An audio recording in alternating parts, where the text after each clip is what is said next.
біла хата, стоїть край села, де мама собою мене вигляда,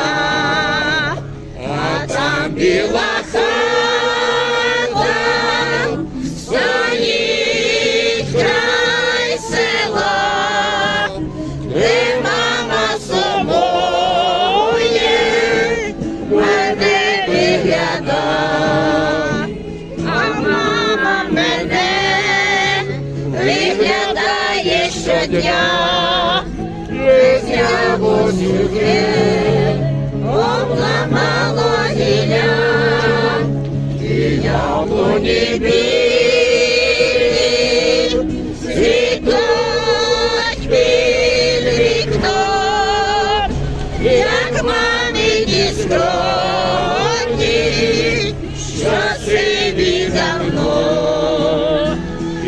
яблуні білі цвітуть під вікном,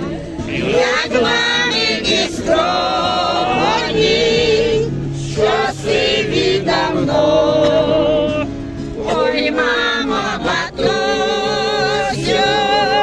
ти так не журись, ти краще у небо ясне подивись.